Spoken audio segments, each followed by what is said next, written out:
Servir a Dios que en muchas ocasiones se convierte en una elección personal. Creo que es muy importante que nosotros en nuestro foro interno podamos elegir servir a Dios. No que nos venga de rebote, sino que podamos elegir servir a Dios. Fíjate que comenzábamos la reunión leyendo el Sermón del Monte, que para mí es la mayor declaración que Jesús hace antes de comenzar su ministerio.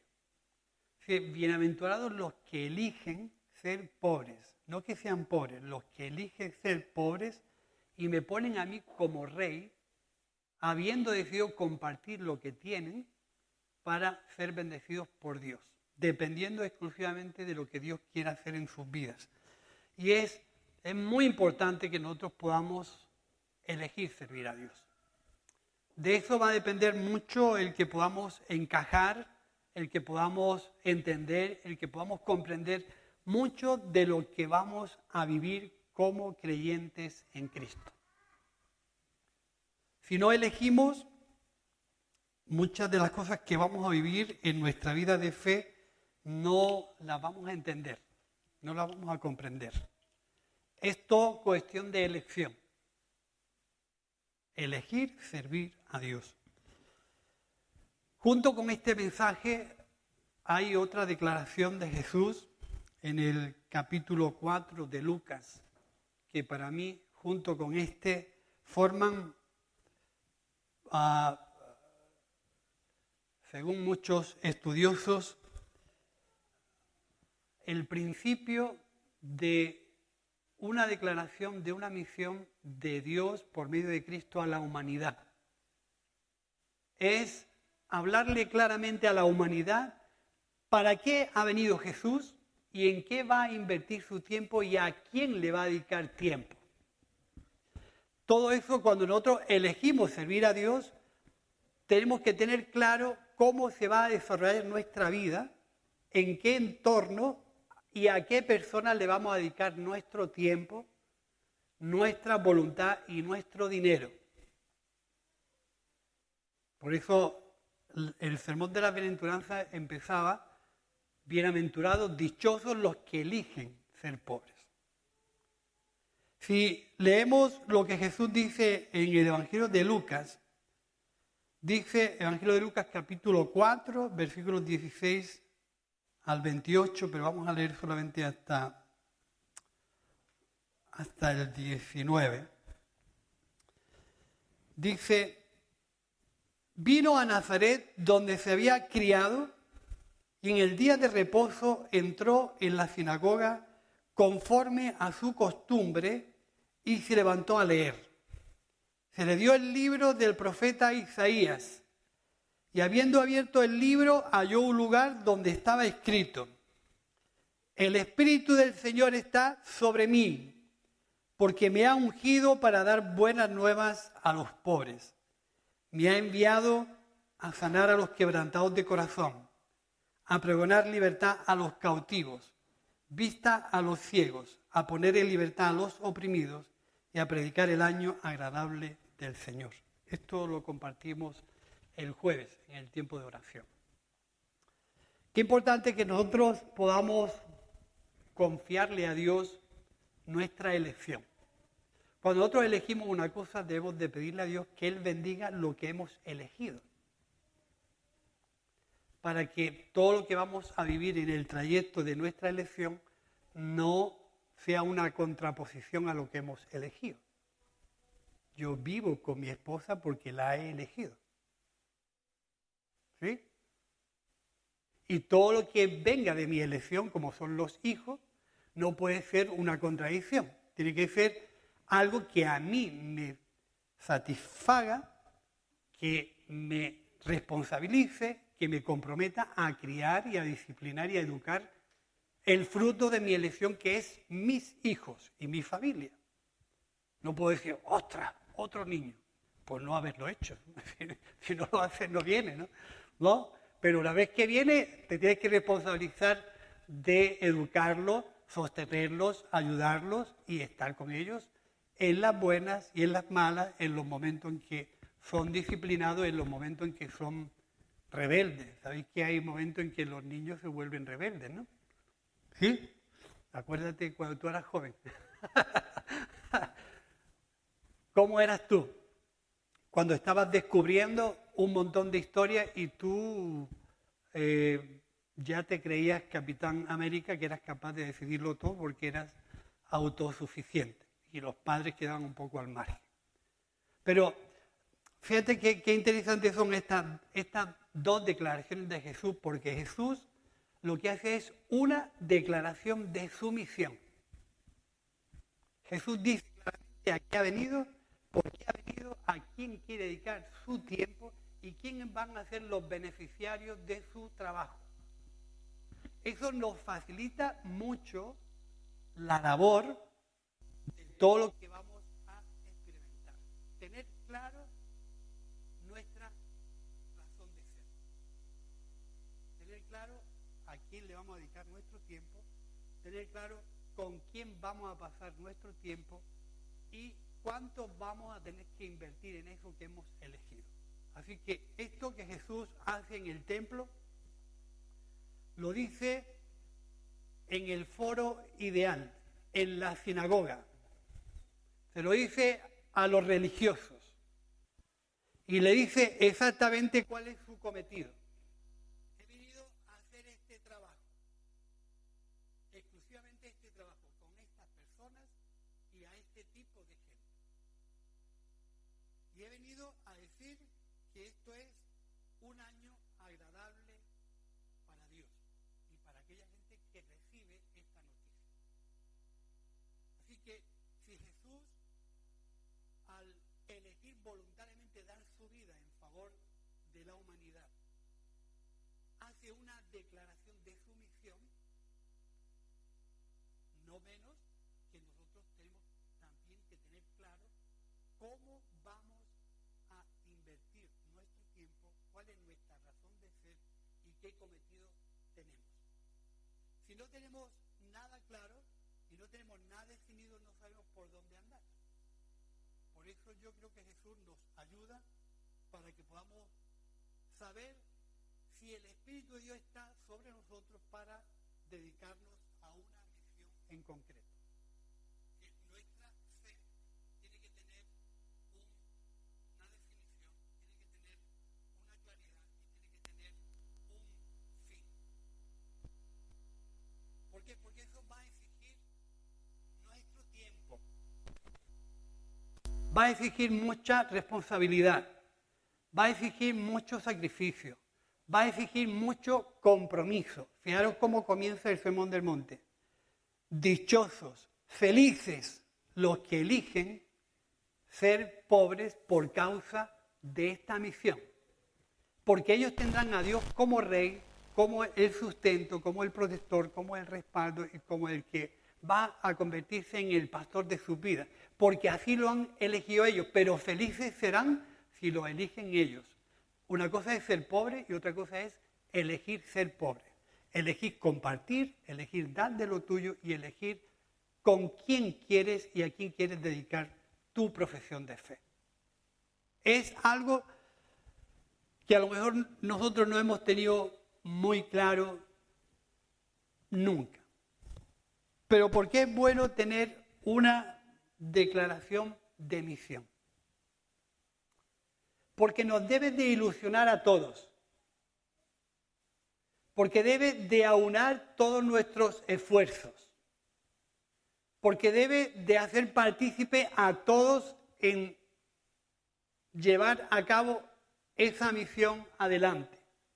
Porque va a llamar la atención de lo que mi iglesia y mi profesión de fe como cristianos hacen que yo pueda decirle a aquellos que están necesitados de Jesús a qué dedico yo mi fe, a qué se dedica mi iglesia y cuál es el contenido de esta buena noticia que mucha gente necesita escuchar.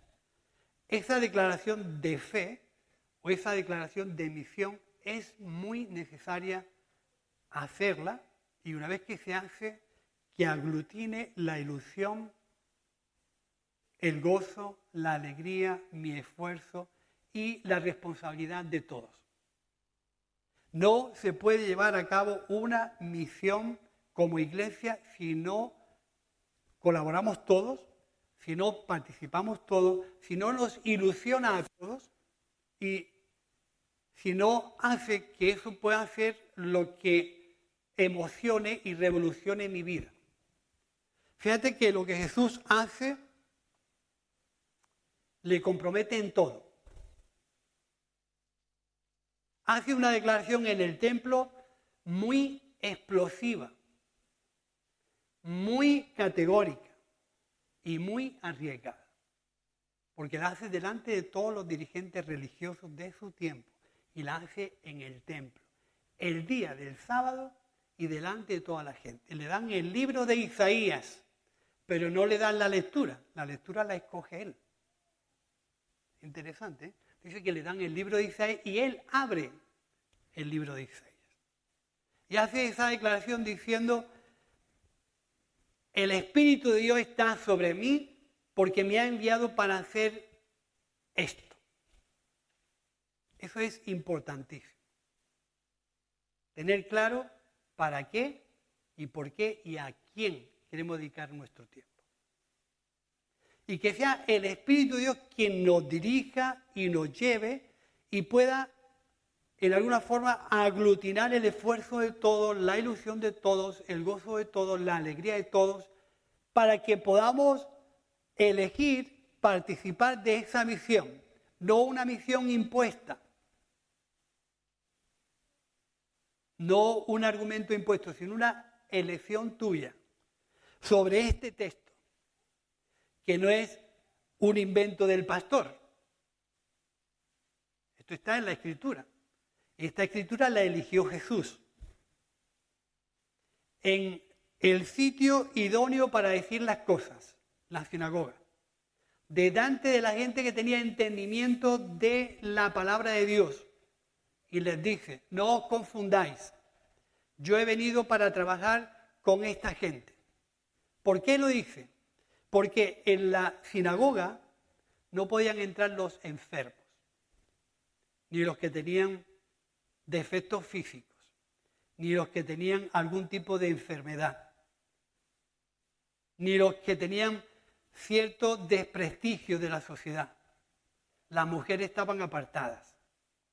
Y había un concepto de quién tenía que estar cerca de Dios que Jesús hace esta declaración de manera rotunda. No os confundáis. Y pone los dos ejemplos más odiados por un judío.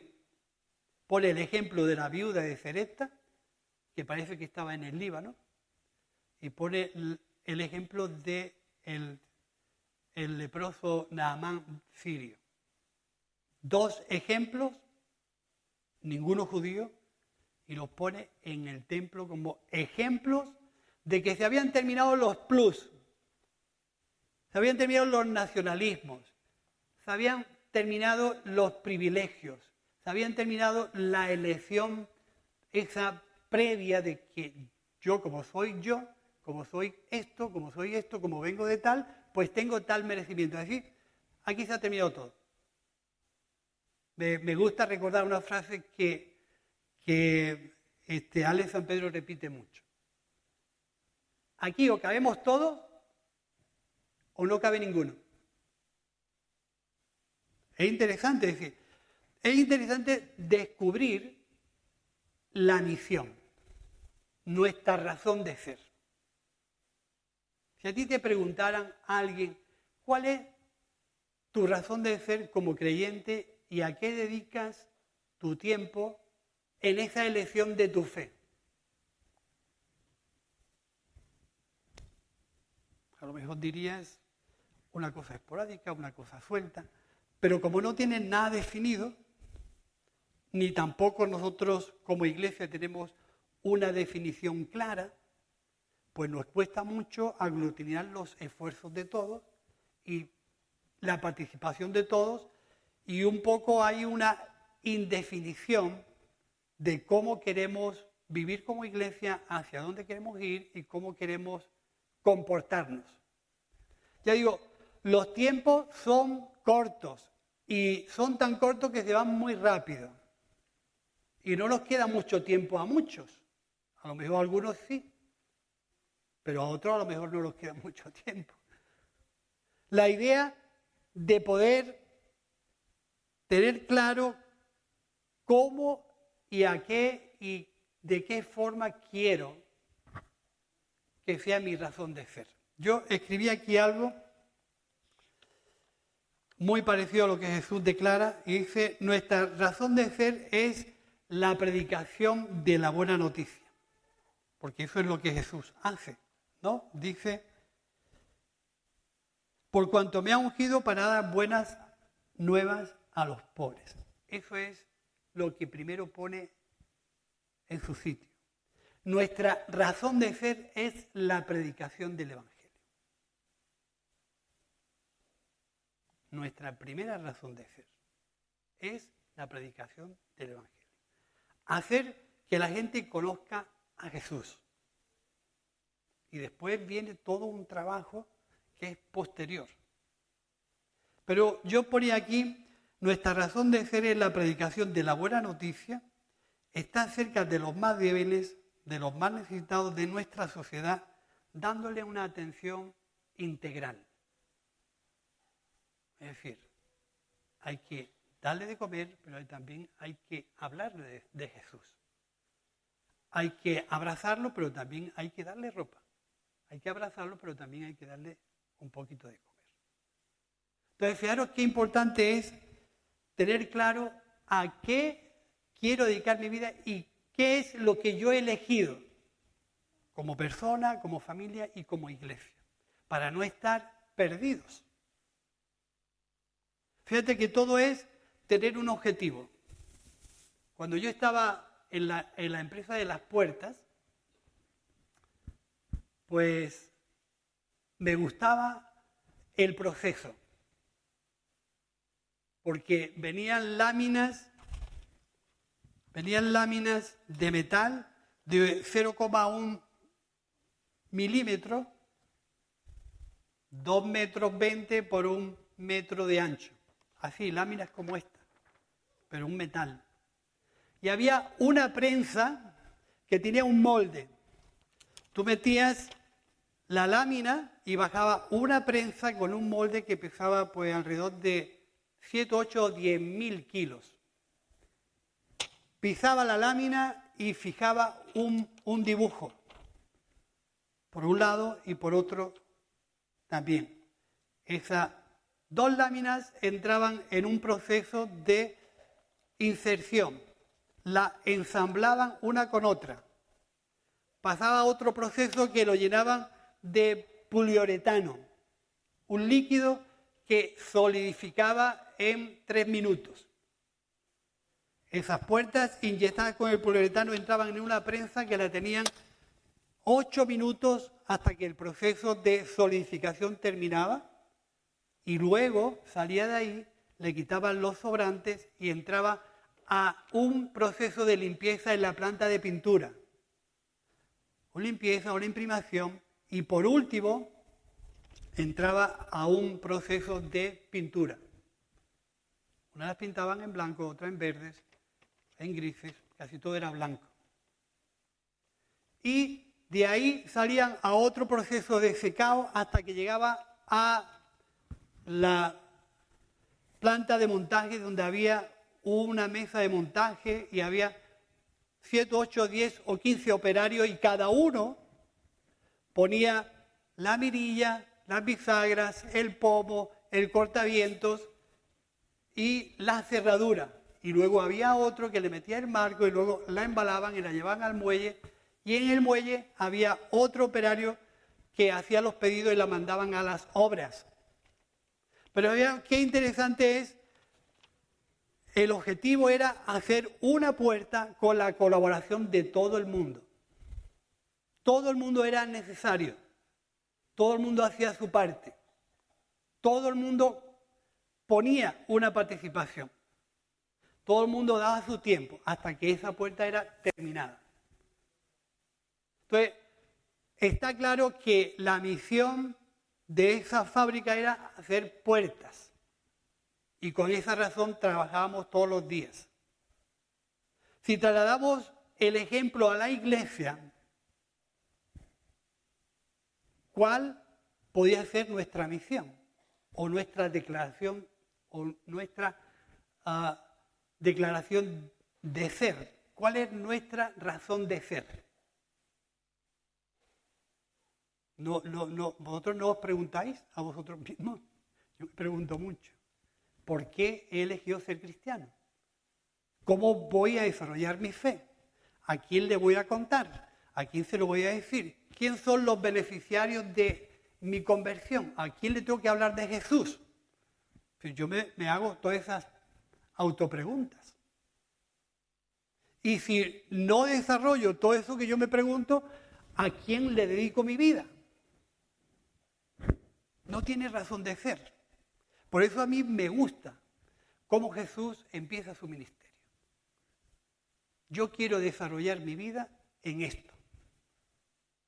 Quiero dedicar mi tiempo a esta gente, a este tipo de gente, y ahí voy a llevar hasta las últimas consecuencias, dice Filipenses, que como no tuvo en cuenta lo que era, dedicó su vida hasta el extremo, hasta vaciarse, para que su declaración tuviera un desarrollo y una finalidad que eres tú y yo.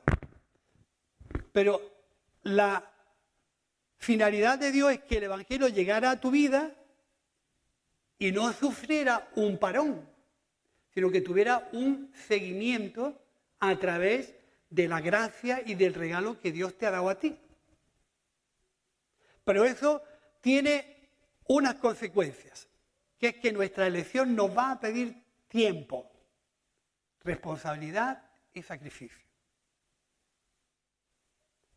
Si no estamos convencidos de elegir el ser creyentes para servir a Jesús y para seguir a los demás, no podemos tener una declaración o una razón de ser, porque no sabemos dónde desarrollar nuestra vida cristiana y a quién se le vamos a dedicar. Porque ¿quién va a ser el beneficiario de mi fe? ¿Quién son y a quiénes yo les tengo que predicar el Evangelio? Jesús, en ese sermón de Lucas, rompe todos los estereotipos. El beneficiario de mi misión van a ser todo el mundo.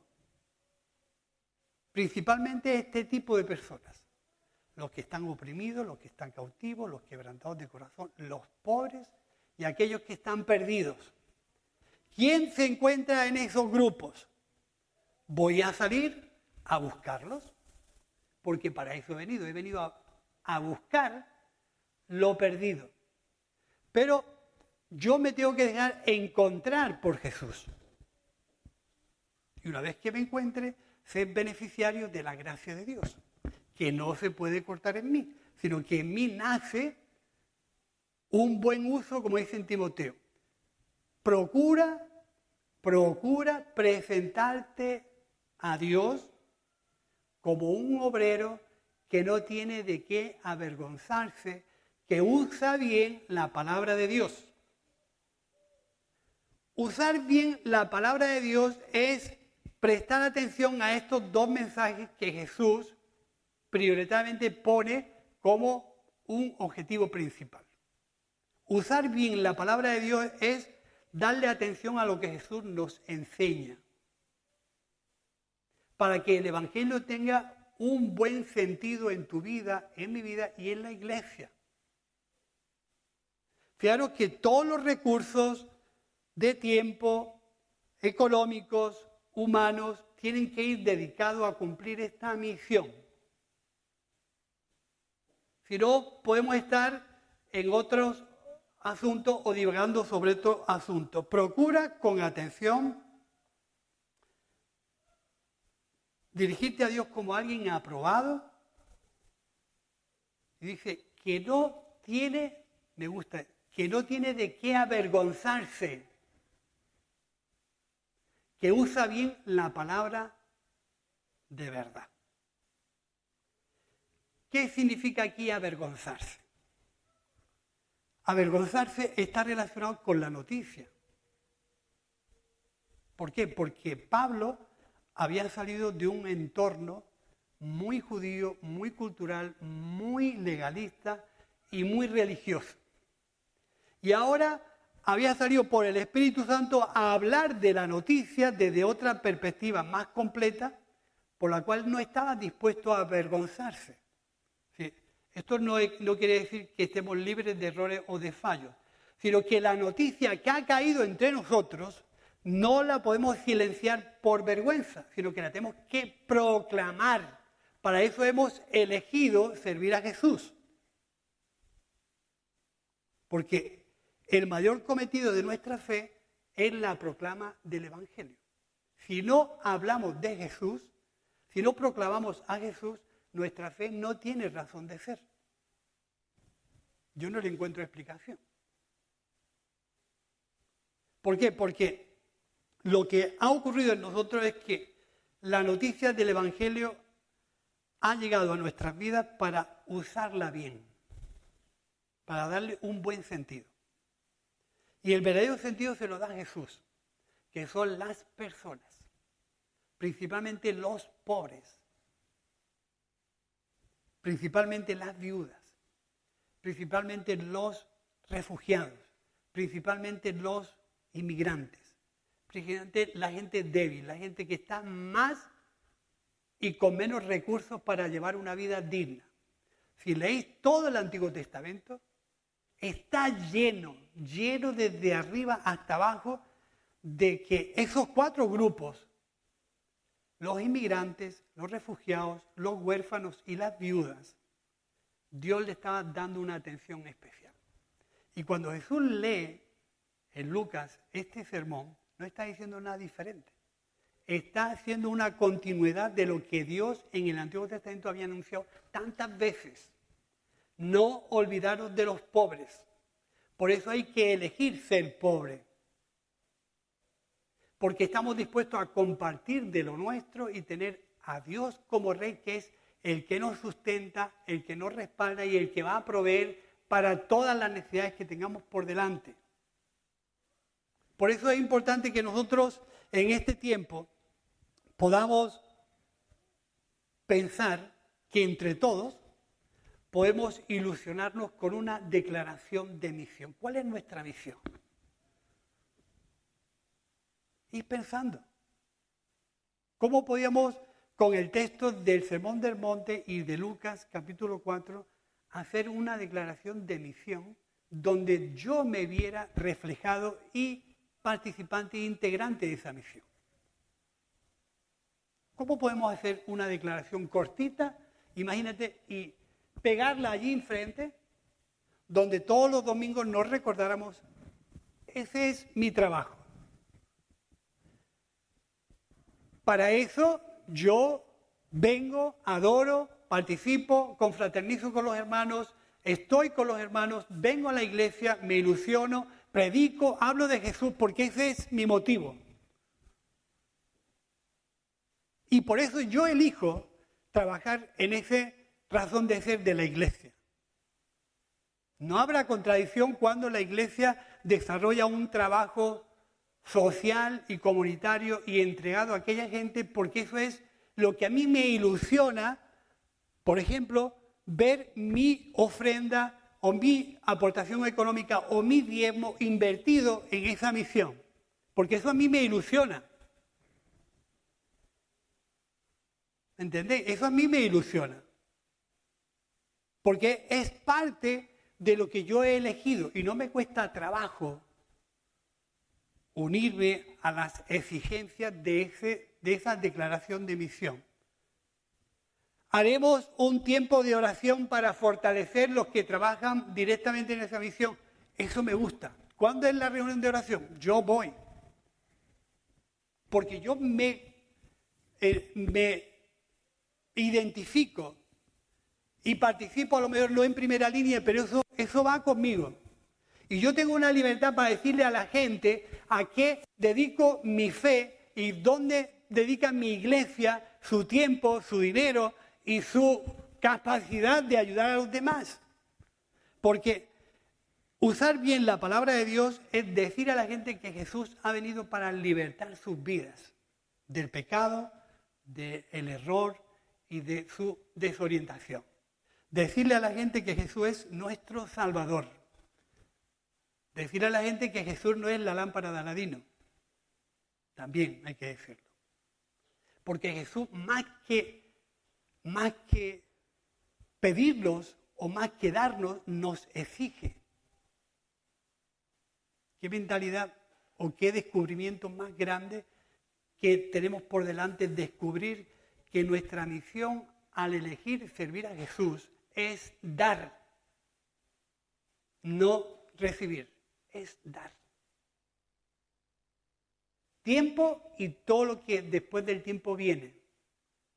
Algunas veces la gente valora el dinero más que el tiempo, pero los que estamos en la calle, el tiempo vale más que el dinero. ¿Sí? Porque el tiempo, el dinero se recupera, pero nosotros somos ahí, cuando nos hablan de dinero, ahí como que nos reconvertimos en otra cosa. El dinero se recupera, fijaros, el tiempo no. Quien te da su tiempo, como dice una frase por ahí, quien te da su tiempo, te está dando algo que no va a recuperar nunca.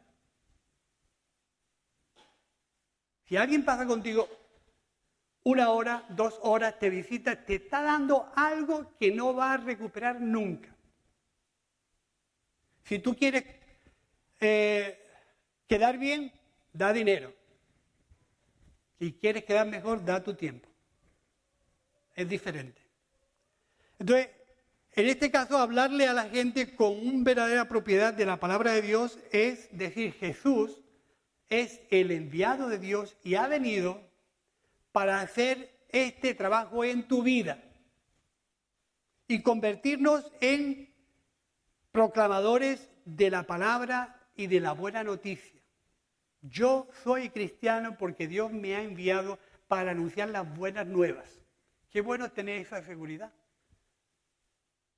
Y que ese sea nuestro objetivo principal. Luego tenemos trabajo, tenemos familia, tenemos compromiso, pero el objetivo principal no es el resto. El objetivo principal es anunciar a Jesús. No se nos puede olvidar de anunciar a Jesús. No podemos opacar, silenciar nuestra boca, callarnos porque otras cosas nos tienen entretenidos y otras circunstancias nos tienen silenciados. Es un error. Nos tenemos que ilusionar con la declaración de misión de la Iglesia. Eso tiene que copar nuestro tiempo, hacer que dediquemos todos nuestros recursos. Nos tiene que ilusionar, es decir, lo que Dios ha puesto en nuestras manos tiene que hacer que nosotros nos gocemos todos los días. La vida y el tiempo se termina. La vida y el tiempo se termina. Y hay que pensar bien cómo usar mejor nuestro tiempo. No puedes dedicarte tanto tiempo a ti mismo. Recuerda que más vale dar que recibir. Decía, porque no me avergüenzo del Evangelio, decía Pablo a los romanos, porque no me avergüenzo del Evangelio, porque es poder de Dios para salvación. Primeramente a los judíos y luego a los griegos. No me avergüenzo del Evangelio. Es decir, la idea de Pablo es que él había recibido tanta impresión de Dios que no se podía callar lo que Dios había hecho en su vida. Y se iba a enfrentar a un mundo a lo mejor mucho más exigente religiosamente que nosotros hoy en día. Nosotros tenemos vía libre. No tenemos problemas de la iglesia principal, no tenemos problemas con el gobierno, no tenemos un gobierno que nos calle la boca, no tenemos un régimen militar, no vivimos en una dictadura, nosotros vivimos un tiempo guay, estupendo. No tenemos problemas de ningún tipo. El problema soy yo.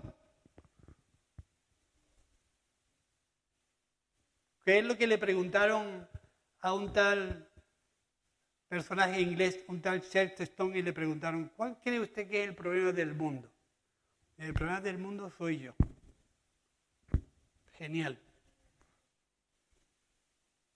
Entonces, cuando Pablo recibe la noticia del Evangelio, dice, yo no me avergüenzo del Evangelio. Sé de dónde vengo, sé lo que he creído, sé cuál ha sido mi legalismo, mi religiosidad, sé lo que va a pensar la gente de mí, sé a lo que me enfrento, sé lo que esto me va a costar, sé que esto va a ser un tropiezo. Pero Dios estaba en todo eso. Dios le hizo una declaración a Pablo diciendo, te voy a convertir en un instrumento útil para el Evangelio. Y para eso había que elegir servir a Jesús. Y él eligió servir al Señor. Y yo a decirle, Señor, ¿qué quieres que yo haga a partir de ahora? Y hermanos, para entregarse a la predicación del Evangelio y a las personas que van a recibir las noticias, yo tengo que elegir, valga la redundancia, yo tengo que elegir servir a Dios. Me cueste lo que me cueste.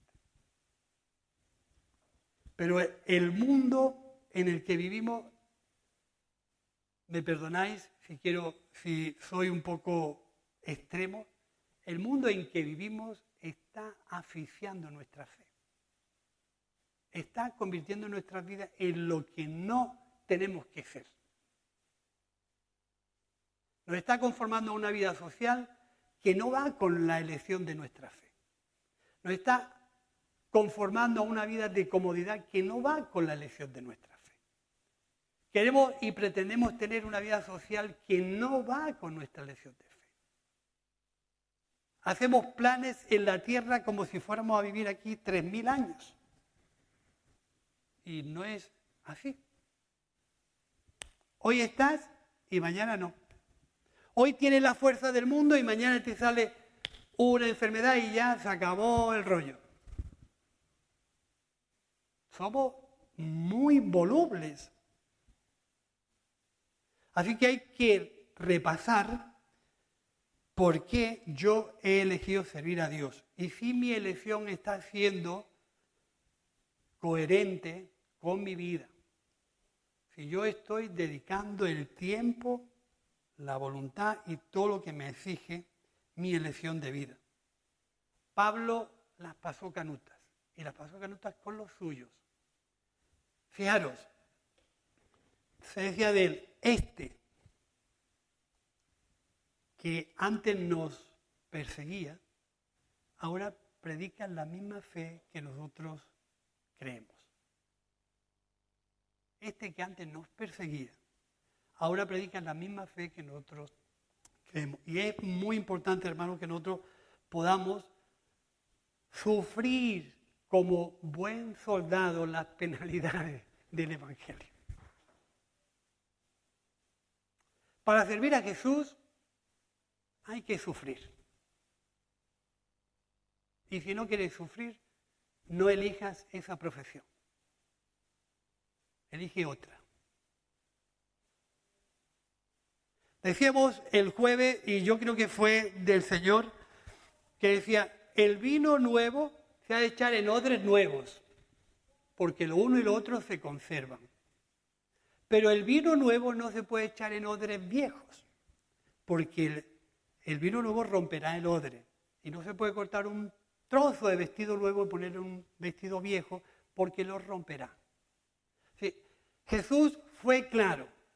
Para servirme a mí necesitamos tener una actitud nueva, una conducta nueva, que yo pueda estar derramando vino nuevo un día, otro, hasta que rebose.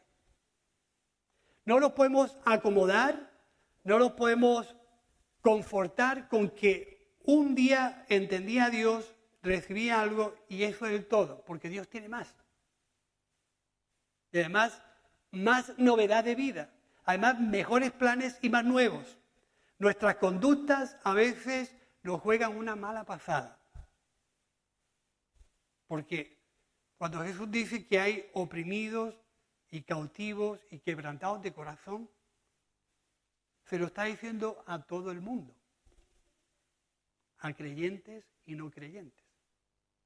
Hay formas de pensar de los cristianos que tenemos que aprender a romperlas para extendernos a esa novedad que Dios quiere que todos veamos, que a todos nos ilusione, que a todos nos produzca alegría, que a todos nos produzca poco esfuerzo y que yo me identifique con eso.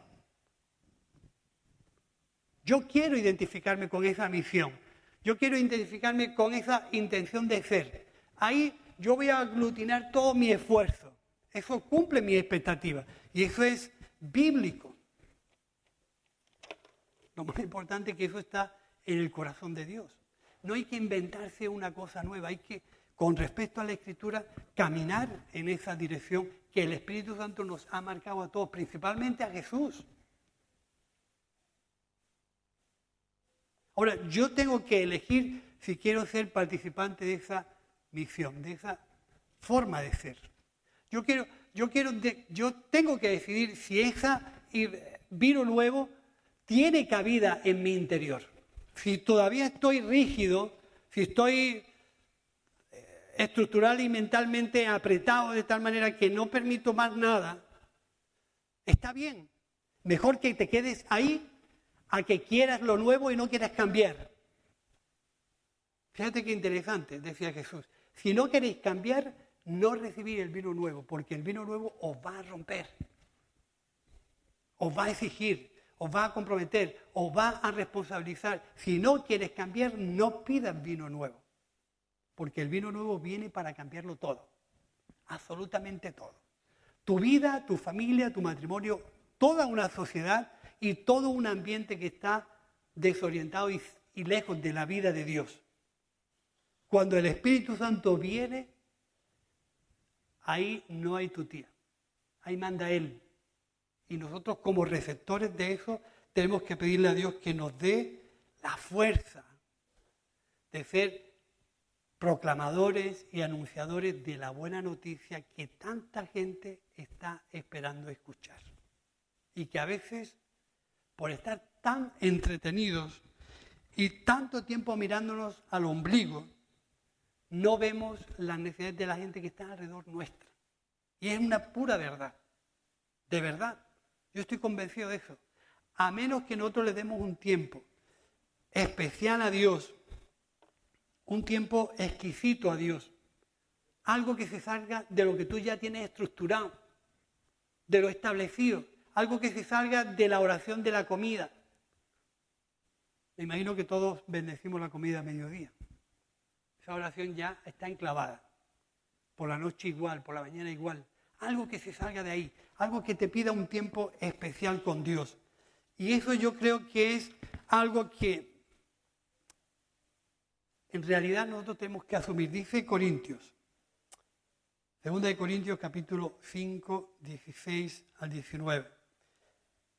De modo que si alguno está en Cristo, nueva criatura es. No será, es. Si alguno está en Cristo, si alguno está en este espíritu del mensaje de Lucas, si alguno está en el espíritu del mensaje del Sermón del Monte, si alguno está en ese espíritu, nueva criatura es.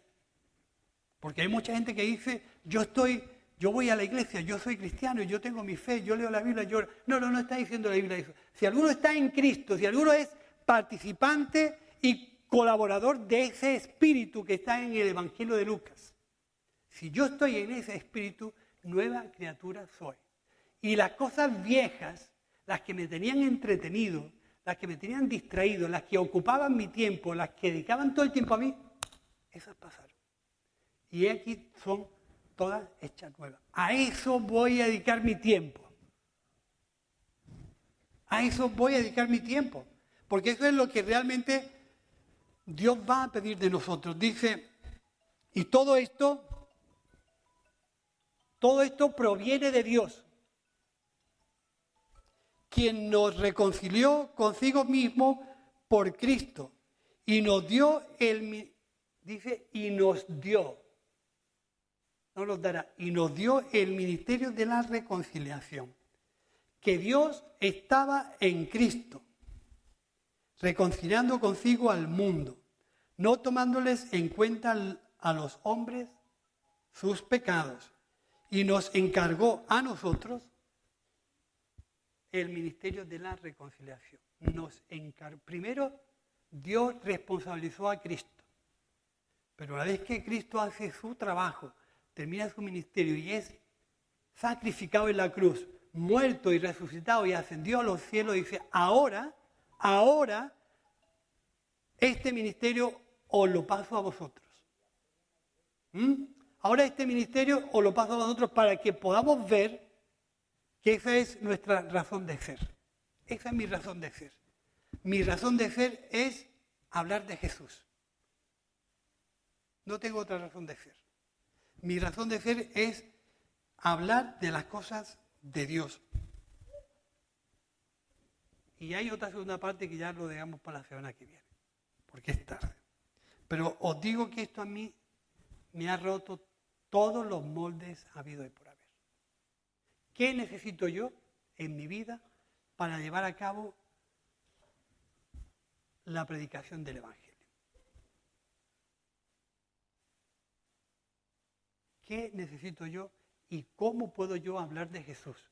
¿De qué manera? Usando bien la palabra de Dios, dándole un buen sentido.